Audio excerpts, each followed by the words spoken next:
Sa gitna ng napakarami mong pinagkakabalahan at deadlines araw-araw, nakapaglalaan ka pa ba ng panahon upang makipag-usap sa Diyos sa isang tahimik na panalangin?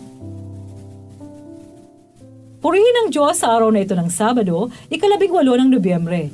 Ginugunitan natin ang pagtatalaga sa mga palasyong simbahan ni na Apostol San Pedro at San Pablo sa Roma. Sina San Pedro at San Pablo ang haligi ng ating inang simbahan.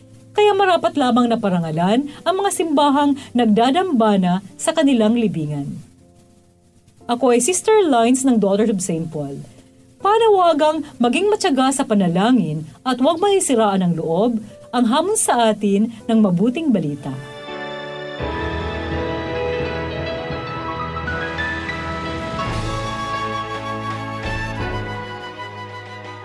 Dapat laging manalangin at huwag masiraan ng loob. Ito ang sinabi ni Jesus sa kanyang mga alagad sa isang talinhaga. Sinabi niya, "Sa isang lungsod, may isang hukom na walang takot sa Diyos at walang pakialam sa mga tao. May isa ring biyuda sa lungsod na iyon na madalas pumunta sa kanya at sinasabi, 'Igawad mo sa akin ang katarungan laban sa aking kalaban.' Matagal siyang umayaw, pero naisip niya pagkatapos, wala man akong takot sa Diyos at walang pakialam sa tao. Igagawad ko pa rin ang katarungan sa biyudang ito na bumibisit sa akin. Baka masiraan pa ako ng ulo sa pagpunta-punta niya." Kaya dinagdag ng Panginoon, "Pakinggan ninyo ang sinabi ng di matuwid na hukom. Di ba't igagawad ng Diyos ang katarungan sa kanyang mga hinirang na araw-gabing tumatawag sa kanya? Pababayaan ba niya sila? Sinasabi ko sa inyo, agad niyang igagawad sa kanila ang katarungan. Ngunit pagdating ng Anak ng Tao, makakakita kaya siya ng pananampalataya sa lupa?"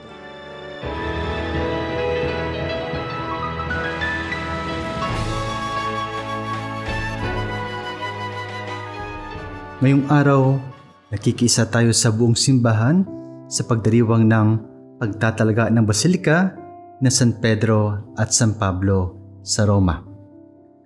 Kapag sinabi po nating pagtatalaga o dedication, ibinubukod o inilalaan ang isang gusali o simbahan para sa isang sagradong layunin. Isinalaysay ni Jesus sa ating ebanghelyo ang isang talinhaga upang ituro sa kanyang mga alagad na dapat maglaan ng panahon para sa panalangin. Bilang mga tagasunod ni Kristo, tama din namang tayo naglalaan at nagbubukod ng oras sa pagsisimba at pagsasamba sa banal na sakramento. Ngunit, inaanyayahan din tayo na ilaan at ialay sa Diyos maging ang ating panahon sa pag-aaral, sa pagtatrabaho, at pati na rin sa paglilibang.